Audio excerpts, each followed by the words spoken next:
Hello student,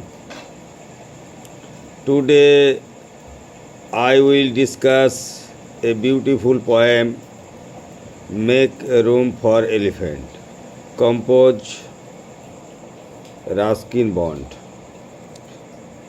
তো student, তোমরা বুঝতেই পারছো যে মেক রুম ফর এলিফ্যান্ট তোমাদের যে কবিতাটা দেওয়া আছে সেটা আজকে আমরা দেখে নেব কি বলছে। তাহলে এখন সরাসরি আমরা কবিতাতে চলে যাচ্ছি। মেক রুম ফর এলিফ্যান্ট, এই কবিতাটি লিখেছে, তোমরা জানো, এই যে রাস্কিন বন্ডের লেখা। তাহলে চলো শুরু করি।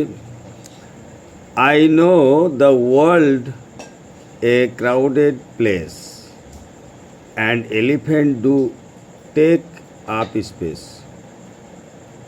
কবিতাটি শুরু করার আগে একটা কথা বলা দরকার যে এই কবিতাটি কবিতাটির মধ্যে কবি শিশু মনের একটা চিন্তাধারা, অর্থাৎ একটা শিশু হাতির জন্য তার রুমের জন্য কি চিন্তা করেছে সেটাই এখানে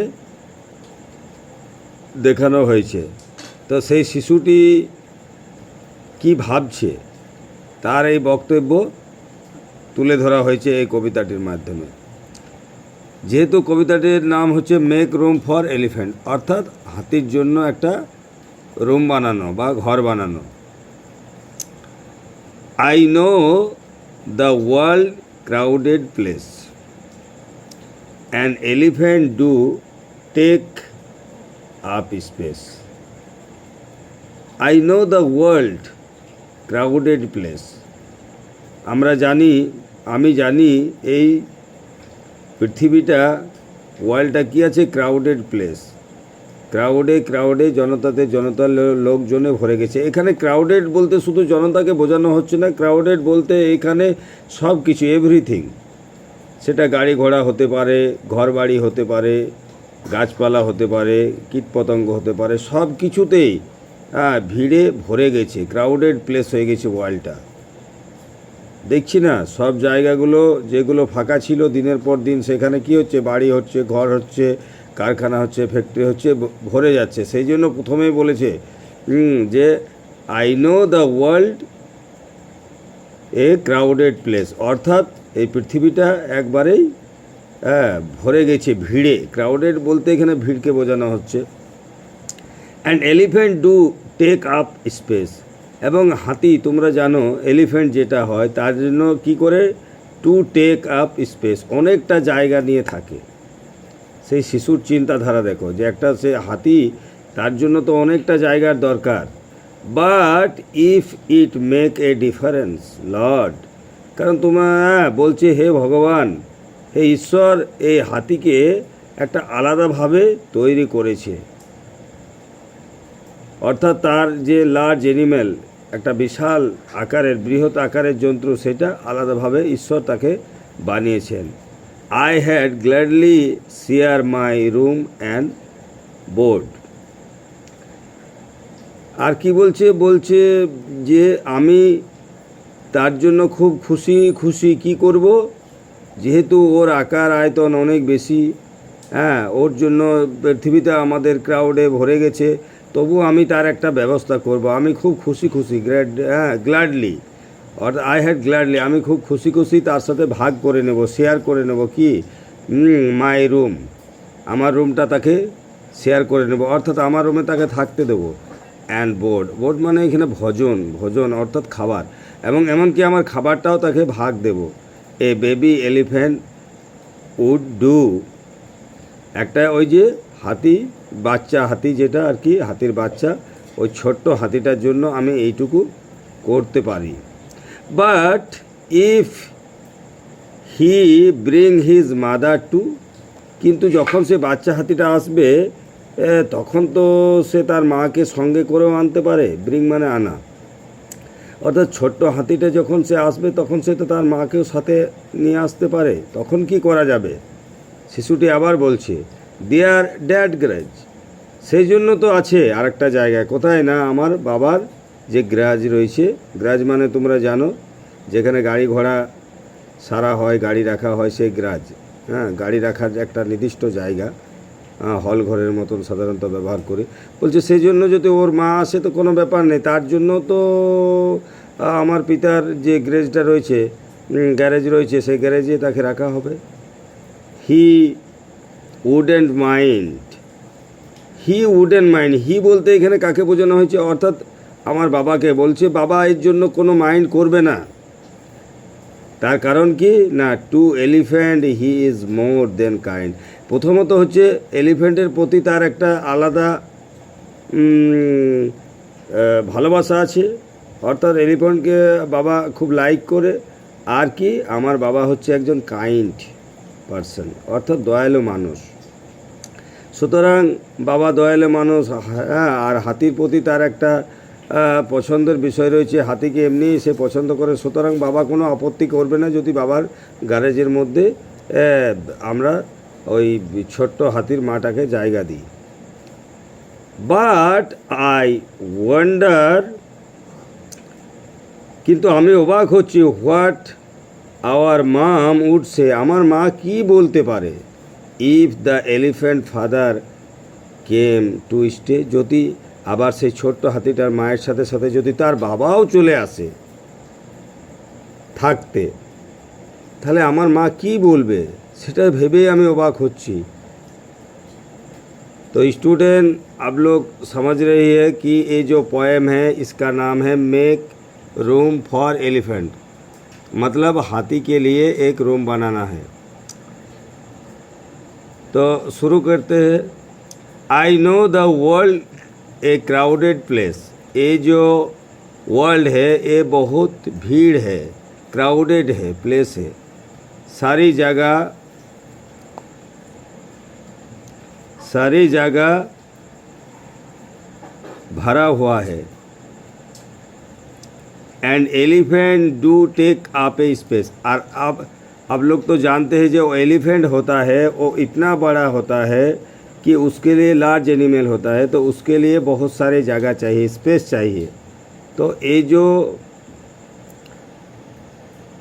पोएट है वो लिटिल पोएट, मतलब छोटा लड़का, वो सोच रहा है कि हाथी के लिए तो बहुत सारे जगह लगेगा, तो उसके लिए मेरे को एक रूम बनाना है।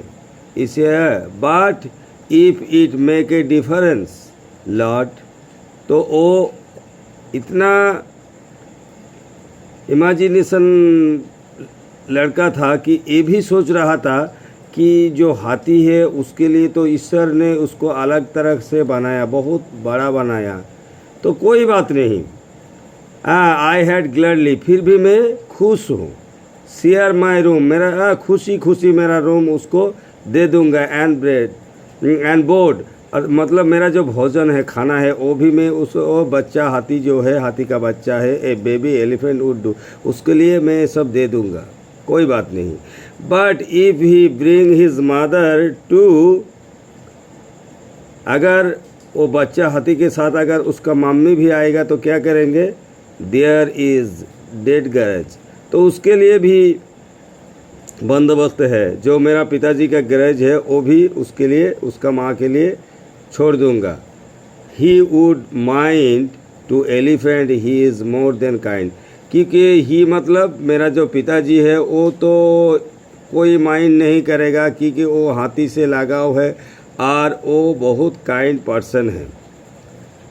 बट आई वंडर, लेकिन मेरे को यही लग रहा है कि मैं बहुत हैरान हूँ। I wonder what our mom would say, कि मेरा मम्मी क्या कहेगा जब if the elephant father came to stay, जब उसका मम्मी के साथ साथ उसका एलिफेंट का जो पिता है वो भी अगर आ जाएगा तो मेरा मम्मी क्या करेगा। तो अभी इसका पूरा जो हिंदी मीनिंग्स है वो आप लोग तो समझ गए। जो फिर से मैं हिंदी और बंगाली दोनों में बोलता हूँ, पहले हिंदी से बोल रहा हूँ।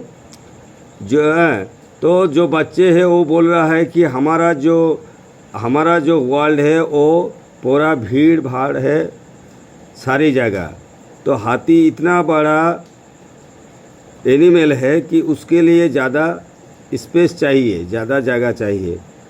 तो क्योंकि ईश्वर ने हाथी को एक अलग तरीक़ा से, डिफरेंस तरीक़ा से बनाया, लेकिन कोई बात नहीं, फिर भी मैं खुश हूँ क्योंकि वो बच्चे हाथी के लिए, हाथी का जो बच्चा होता है उसके लिए मैं अपना रूम शेयर करूँगा और मेरा खाना भी उसको दे दूँगा। लेकिन वो बच्चे हाथी के साथ अगर उसका मम्मी भी आएगा तो क्या करेंगे, उसके लिए भी मेरे एक बंदोबस्त है कि मेरा जो डैडी का गैरेज है वो भी दे दूँगा, क्योंकि मेरा डैडी कोई माइंड नहीं करेगा, क्योंकि डैडी हाथी से बहुत प्रेम करता है और मेरा डैडी बहुत काइंड पर्सन भी है। लेकिन मैं हैरान हूँ इसलिए, अगर उसके डैडी के साथ साथ अगर हाथी का जो फादर है वो भी अगर आ जाएगा तो मेरा मम्मी क्या कहेगा।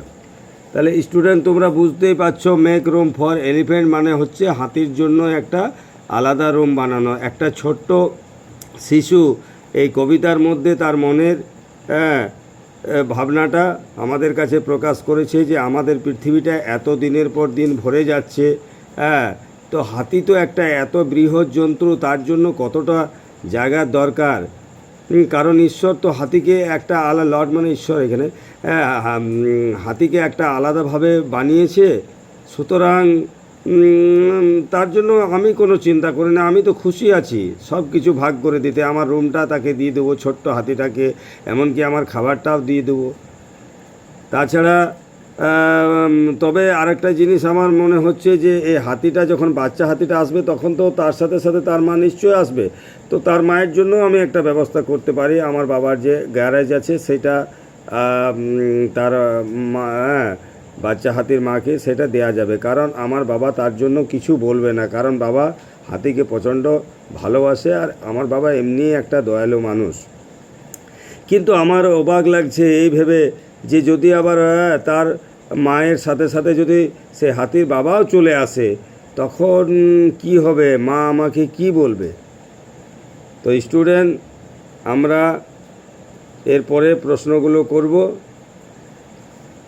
আজকে এইটুকু, পরে আমরা প্রশ্নগুলো ডিসকাস করব।